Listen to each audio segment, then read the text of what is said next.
Pada zaman Pangeran Mas Zainul Arifin atau Panembahan Ratu I, terdapat kisah menarik dalam pemerintahan yang mencerminkan perluasan wilayah dan hubungan antara kesultanan-kesultanan di Jawa. Mari kita jelajahi cerita unik ini. Pada masa pemerintahan Pangeran Mas Zainul Arifin, Keraton Mataram, yang pada saat itu merupakan bawahan Kerajaan Pajang, mulai dibangun di sekitar Kali Opak dan Kali Progo pada tahun 1578 oleh Ki Ageng Pamanahan. Namun, beberapa tahun kemudian, Ki Ageng Pamanahan wafat pada tahun 1584. Kepemimpinan di Keraton Mataram dilanjutkan oleh putranya, Danang Sutawijaya. Beberapa tahun setelah meninggalnya Ki Ageng Pamanahan, Sultan Hadiwijaya dari Kerajaan Pajang juga wafat, tepatnya pada tahun 1587. Pada saat pemakaman Sultan Pajang, Danang Sutawijaya, yang selama ini tidak pernah suka menghadap Sultan Pajang, akhirnya datang untuk menghadiri upacara pemakaman Sultan. Pada masa pemerintahan Danang Sutawijaya, terjadi perluasan wilayah Mataram yang mencakup beberapa wilayah penting. Pajang dijadikan kadipaten, dan Pangeran Benawa, putra Sultan Hadiwijaya, diangkat sebagai pemimpin Kadipaten Pajang. Demak berhasil dikuasai, dan seseorang dari wilayah Yuwana ditempatkan sebagai penguasa. Kedu dan Bagelen, sebelah barat pegunungan Menoreh, juga berhasil dikuasai. Madiun mengakui kekuasaan Mataram pada tahun 1590. Surabaya berhasil dikuasai, Kediri berhasil dikuasai. Parahyangan sebelah timur juga berhasil dikuasai. Pada masa pemerintahan Pangeran Mas Zainul Arifin, Kesultanan Cirebon berhasil mempertahankan hubungan baik antara Kesultanan Banten dan Kesultanan Mataram. Ini disebabkan oleh adanya hubungan keluarga antara Kesultanan Banten dan Kesultanan Cirebon, yang keduanya masih keturunan Sunan Gunung Jati. Selain itu, hubungan persahabatan yang erat juga telah terjalin antara Pangeran Mas Zainul Arifin dan Danang Sutawijaya, penguasa Mataram pertama. Pada masa ekspansi wilayah yang dilakukan oleh Kerajaan Mataram di bawah pimpinan Danang Sutawijaya, Mataram juga menjalin kedekatan dengan Kesultanan Cirebon. Hubungan ini tidak berakar dari penaklukan, melainkan dari persahabatan. Pembangunan Benteng Kuta Raja Cirebon, yang dalam naskah Kacirebonan disebut sebagai Benteng Seroja, diyakini mendapatkan bantuan dari Danang Sutawijaya, Raja Mataram. Benteng ini diperkirakan telah dibangun sebelum tahun 1596, karena sudah diceritakan dalam pelayaran pertama bangsa Belanda pada tahun 1596, 3 tahun setelah ditandatanganinya Perjanjian Persahabatan, yang sebenarnya adalah perjanjian monopoli dagang Belanda terhadap Cirebon pada tahun 1681. Benteng tersebut masih dapat dikenali. Sultan Agung Hanyarakakusuma dari Mataram sangat menghormati Pangeran Mas sebagai gurunya, dan hal ini menjadi pesan penting dari Danang Sutawijaya, Sultan Mataram pertama, yang berpesan kepada keturunannya agar selalu menjaga hubungan baik dengan Cirebon. Pada tahun 1614, ketika Gubernur Jenderal Pieter Boh berkuasa di Hindia Belanda, Belanda mengirimkan utusan ke Mataram, yang dipimpin oleh Jan Pieter Zoon-Koen, yang kelak menjadi Gubernur Jenderal Hindia Belanda pada tahun 1619. Sultan Agung Mataram pada saat itu, tahun 1613 sampai tahun 1645, menyampaikan klaim bahwa seluruh wilayah Pulau Jawa bagian barat adalah wilayah Mataram, kecuali wilayah Kesultanan Banten dan Kesultanan Cirebon. Riklof Volkets van Goens, Gubernur Jenderal Hindia Belanda pada periode tahun 1678 sampai tahun 1681, menyatakan bahwa utusan Verenida Ostindische Compagnie, VOC, telah 5 kali ditugaskan ke Mataram pada periode sekitar tahun-tahun 1648 sampai tahun 1654. Sejak zaman Danang Sutawijaya, teman Pangeran Mas Zainul Arifin, hubungan yang erat telah terjalin dalam suasana perdamaian. Hal ini memungkinkan karena Cirebon dianggap suci, dan telah memeluk agama Islam, sehingga menjaga hubungan baik dengan wilayah-wilayah sekitarnya menjadi penting bagi kedua belah pihak. Pada masa pemerintahan Panembahan Ratu I, penguasa kerajaan Cirebon yang bertahta antara tahun 1570 hingga 1649 m, terdapat sebuah kisah cinta dan persaingan antar kerajaan yang menarik. Kisah ini berpusat pada Ratu Harisbaya, istri kedua Panembahan Ratu I.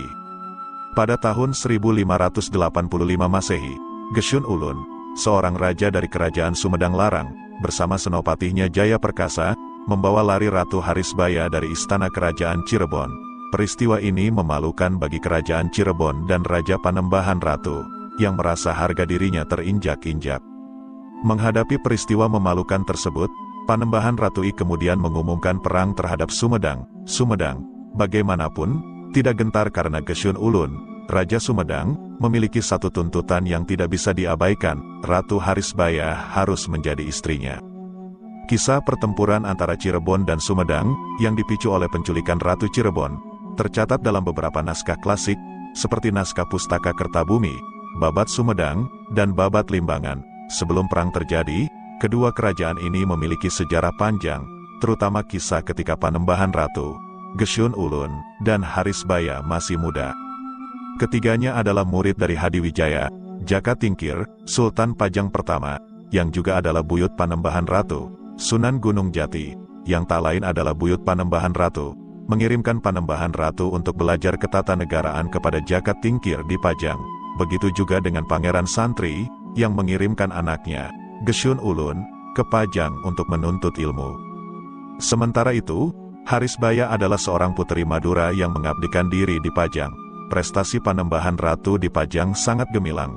Setelah menguasai ilmu ketatanegaraan, Hadiwijaya menikahkan anak perempuannya, Ratu Mas Pajang, dengan Panembahan Ratu, untuk mengikat tali persaudaraan dengan kerajaan Cirebon. Ratu Mas Pajang kemudian dijadikan permaisuri kerajaan Cirebon ketika Panembahan Ratu menjadi raja. Sementara itu, Gesyun Ulun terlibat dalam cinta lokasi dengan Harisbaya, dan keduanya saling mencintai. Kisah cinta mereka menjadi kompleks ketika Gesyun Ulun harus pulang ke Sumedang untuk menjadi raja menggantikan ayahnya yang telah wafat. Kini, baik Panembahan Ratu maupun Gesyun Ulun telah menjadi raja di negara masing-masing dan telah memiliki keluarga.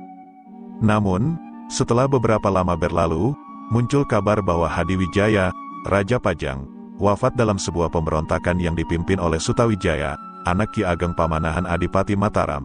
Mendapati mertuanya telah wafat, Panembahan Ratu selaku Sultan Cirebon kemudian menghadiri pemakaman Hadiwijaya di Pajang. Setelah pemakaman tersebut, tata Pajang diserahkan kepada Arya Panggiri. Sikap yang ditunjukkan oleh Panembahan Ratu dalam menghadapi pemberontakan Mataram terhadap Pajang adalah sikap kontra. Ia tetap mendukung Pajang di bawah pimpinan Arya Panggiri.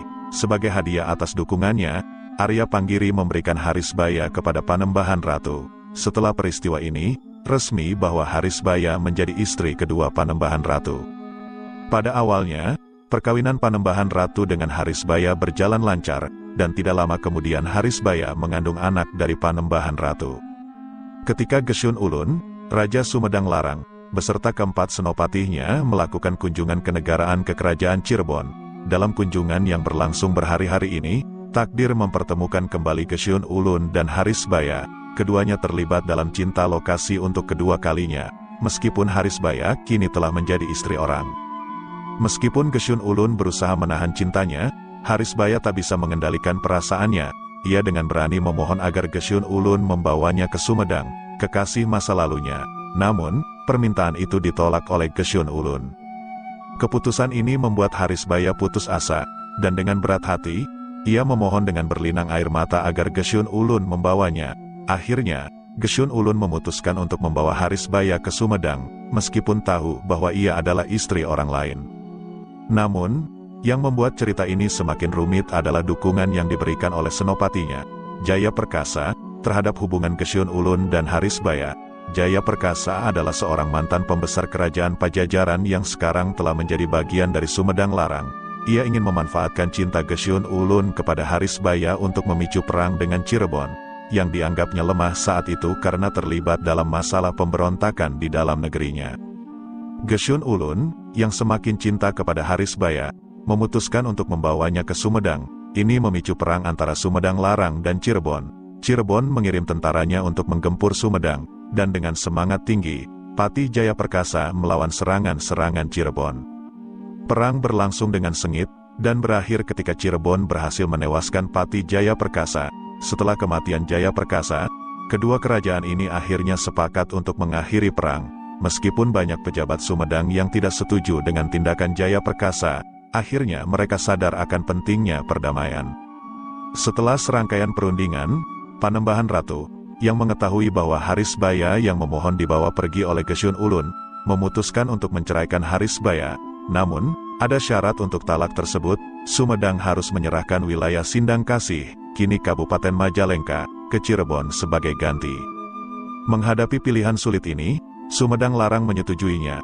Dalam kesepakatan damai ini, Gesyun Ulun juga berjanji bahwa anak yang dikandung oleh Harisbaya akan menjadi Raja Sumedang setelahnya.